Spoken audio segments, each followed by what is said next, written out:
A chegada dos filhos na adolescência costuma ser um período de turbulência nas famílias. Os pais se mostram apreensivos e, por vezes, perdidos frente às novas demandas. Os conflitos nesta fase tendem a aumentar e o mal-estar toma conta do ambiente.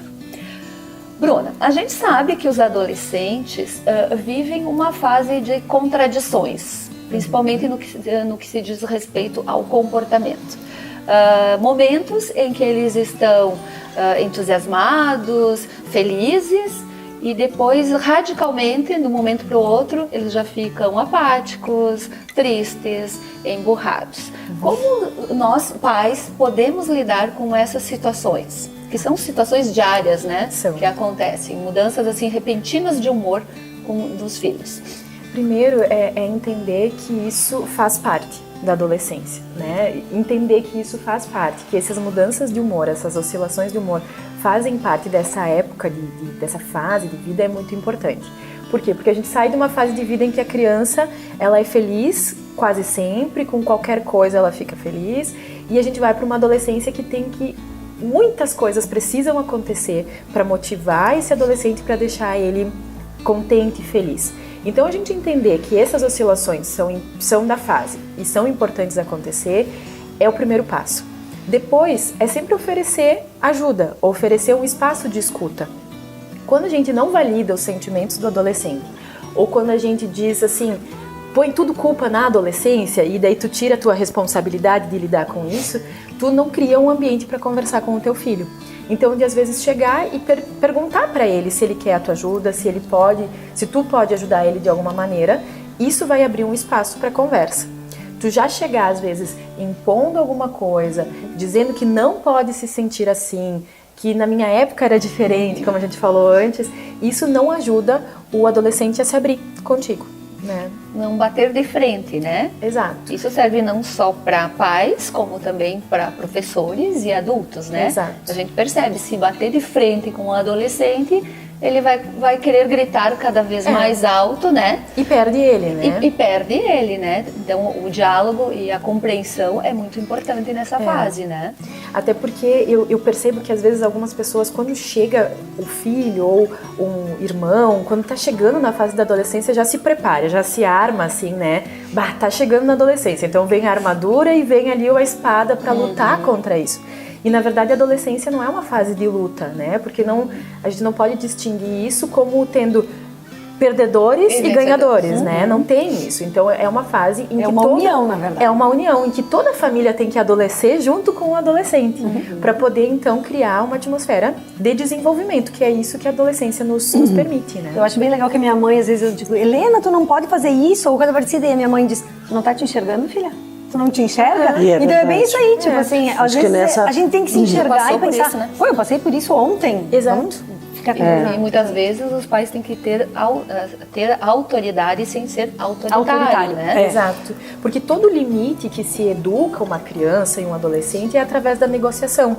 Quando eu imponho algo a partir da minha perspectiva, só eu que estou dizendo algo a partir da minha perspectiva, o que eu acho importante, e não estou dando voz para aquele adolescente pensar, né? E o que a gente mais precisa ajudar os adolescentes é pensar nas consequências de qualquer atitude. Exatamente. Mas eu acho que esse é o grande caminho. Na vida é isso também. Tu não gosta de ninguém autoritário. Escolhas. Nós adultos, a gente não gosta de ninguém que chega e diz, tu vai fazer isso. Tem que fazer isso. Tipo Não, assim, não é o que assim. tu acha? Melhor isso ou isso? Então eu acho que fica mais fácil essa negociação a partir do momento em que a gente sabe que Ajuda a pensar. negociação é mais legal do Exato. que imposição. E outra coisa que tem que levar muito em conta é que essa fase do adolescente, antes de ser uma coisa, entre aspas, de cabeça, é física, é hormonal, né? E esses tempos eu estava vendo assim, né? Pela vivência, e fui buscar uns dados, assim, ó, o homem, ele tem uma mudança hormonal. Nós falamos no programa da tia Lia, isso aí, da doutora Lia, sobre a menopausa. E aí, assim, ó, é verdade, o homem tem uma mudança hormonal durante toda a vida. E a mulher tem duas certas, que é a adolescência e a menopausa, e entre essas as gravidez. Então, tu imagina, né? O quanto Por isso que se a gente tiver vontade de matar alguém, a gente tem que... Tem uma desculpa, tem uma boa desculpa. Desculpa, são os hormônios. Não, Deus, isso. Bruna, nessa fase também, é comum os adolescentes se afastarem dos pais, né? E se juntarem e dar mais ouvidos aos amigos, a turma. A turma, aos amigos. Antes, o norte dele, quem orientava, mas quem tinha esse poder sobre eles, eram os pais, os professores, os adultos. Na fase da adolescência, eles começam a ouvir mais o grupo e tentar ser aceito, né? Por esse grupo, né? O que os pais devem fazer nesta fase em que o adolescente deixa os pais de lado, em segundo plano, e começam a ver os amigos, a sua turma, o seu grupo, em primeiro lugar? Na adolescência, essa crise de identidade e essa necessidade de pertencimento é muito grande. Então, como tu dizia, eles precisam das tribos deles, né, para fazer parte, para criar uma identidade. Então, por isso que a gente vê às vezes assim, aqueles que são emos ou aqueles que gostam de rock, né, tem essas diferenças porque estão criando essa identidade e justamente por darem mais ouvidos aos amigos. Os amigos começam a ter uma importância muito grande que às vezes vai gerar conflitos entre os pais e os amigos, e entre o adolescente e os amigos. Basicamente, os pais precisam estar junto com o adolescente para analisar sempre quem são esses amigos, sobre o que eles estão falando, o que estão conversando, de que maneira eu como pai posso orientar, então, se eu acredito que alguma conduta não é adequada, que algum posicionamento não é adequado. Porque estar próximo, estar perto é uma construção, né? É uma construção desde a infância até para sempre, né? Então, daqui a pouco, assim, se eu consigo estar perto do meu filho lá quando ele é criança, quando adolescente, eu vou sentir um pouco mais de resistência, porque o meu posicionamento como pai não é tão importante como o do amigo, mas, invariavelmente, em algum momento eu vou conseguir conversar com eles. Né? Então, estar perto, estar disponível, analisar quem são essas pessoas é primordial. Se a gente já chega proibindo tu não pode andar com essa turma, eles vão enfrentar. Eles vão enfrentar. E isso não leva a resultado nenhum. E esse contato deles, nessa fase em que eles começam a se aproximar mais dos amigos, é uma fase muito perigosa, né? Porque está aberta a vários riscos, né? Álcool, drogas, né? Violência. Então é uma fase muito preocupante porque eles querem ser aceitos, né? Pela tribo, pelo grupo, e às vezes eles acabam tendo desafios que não são saudáveis, né? Que são um risco à própria vida, né? Exato. A gente viu um tempo atrás a Baleia Azul, né?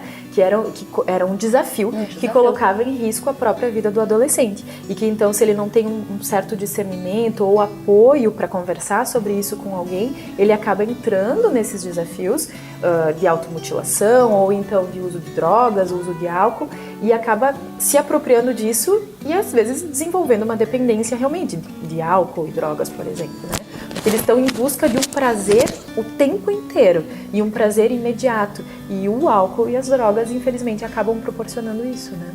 Não, e se falando em álcool, eu li numa pesquisa que antigamente, vamos dizer, na nossa época, né, as diferenças que a gente vinha falando de meninos e meninas, as meninas não bebiam tanto.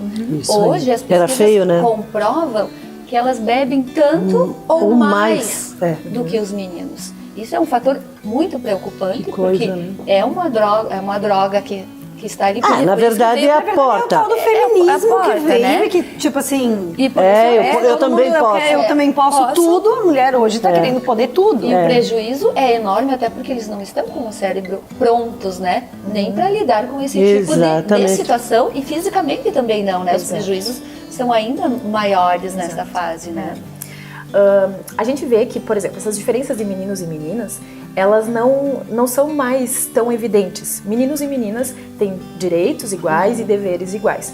E isso é algo que favorece também, porque faz com que a mulher, a menina, se aproprie do próprio corpo e consiga dar um limite para aquele menino que em alguns momentos acredita que pode se apropriar do corpo da menina pelo simples fato dela ser menina. E que nessa fase também é muito evidente, né? Porque as meninas estão se desenvolvendo e às vezes os meninos se acham no direito de poder tocar na menina, agora que ela tá diferente, ela já não é mais uma criança, ela tem o bumbum desenvolvido, o seio desenvolvido, e os meninos acham que tem esse direito de tocar. E não pode, né? Então a mulher cada vez mais com mais força de poder dar o limite para o seu próprio corpo, de não aceitar isso como natural e normal. Como era uma vez. Isso é uma dica. Infelizmente era uma vez. Isso aí. Então, eu acho que tem muita coisa que está sendo resgatada, né?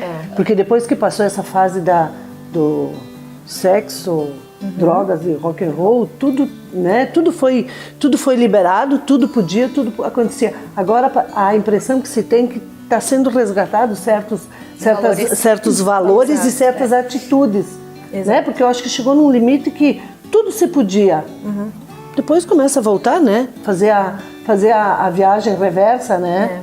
E sempre com um olhar novo e evoluído também, né? Exatamente. Diante das demandas atuais. Exatamente, porque eu acho que esse tipo de menina, principalmente, ainda faz a diferença, né? Porque a situação do homem no mundo não vai mudar. Ele é o caçador, ele é o conquistador, né? Mas eu acho que muito depende da atitude e do discernimento feminino para que isso aconteça, né? Exato. Porque a gente já vê muitas mulheres que são as caçadoras, que são as dominadoras, porque pela exigência da vida e por realmente a gente perceber que as mulheres podem ser dessa maneira tanto quanto os homens, né? Exatamente. Bruna, e nessa fase da adolescência, assim, existe um período mais propício para os pais conversarem com os filhos a respeito de sexo?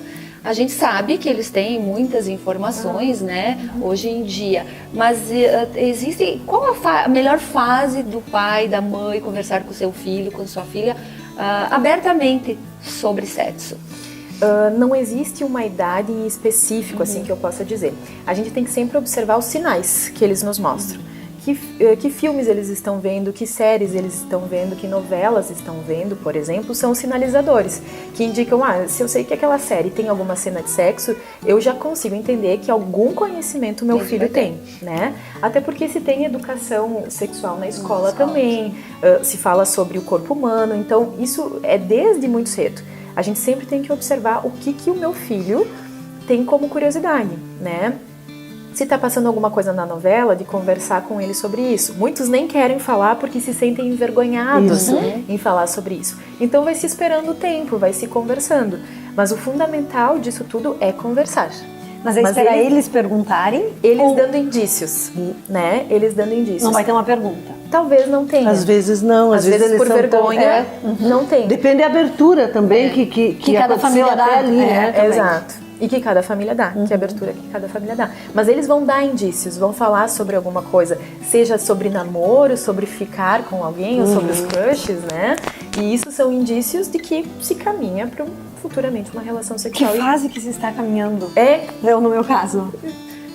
Vai se dando conta. Bruna, a gente percebe também que os adolescentes, os jovens, eles não têm muita noção de perigo, eles não têm muito a questão do medo. Isso faz com que muitos pais percam o sono, né?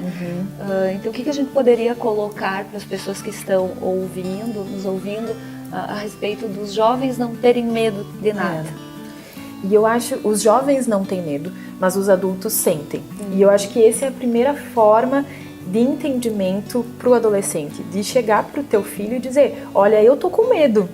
Não é problema tu dizer que está com medo, porque estar com medo não é uma fraqueza, né? Então, olha, eu tenho medo de tu ir para essa festa e tu pegar com carona com alguém e você sofrer um acidente. Ou essa pessoa está embriagada, que está dirigindo contigo, né? Então, o principal é poder falar que a gente sente, como adulto, sente medo e sente medo da perda. E poder negociar sempre, né? Bom, então tu vai pra festa, mas aí, então tu volta de táxi, tu volta de Uber, eu vou te buscar, tu vai com um pai de alguém que eu conheça, justamente para ir desenvolvendo neles o pensar sobre os riscos. Exato, as consequências. E eu acho que o bacana também, tem uma frase que minha mãe sempre dizia, eu tô lembrando muito dela hoje. Enfim, mas é uma frase que ela sempre me disse, filha, eu não confio em ti, eu confio na educação que eu te dei. Então eu acho que isso é bem bacana, porque na real é o que eu falo pra minha filha. Ela, mãe, tu tá com tanto medo assim de alguma... Não, eu não tenho medo de ti. Porque eu confio no que eu tô... Exato, e é isso aí, eu acho que tu tem que mostrar que tu tá confiando, né? Na verdade, os pais têm que fácil. ter todo esse cuidado, né? Impor limites, mostrar os perigos, orientá-los e para sempre, né? Filho é para sempre. Filho é pra no momento sempre. que se tenha, E vem a sem um preocupação manual. É para sempre e vem sem um manual. O papo está muito bom, mas nós vamos fazer uma pausa para os comerciais e voltamos em seguida. Fiquem conosco.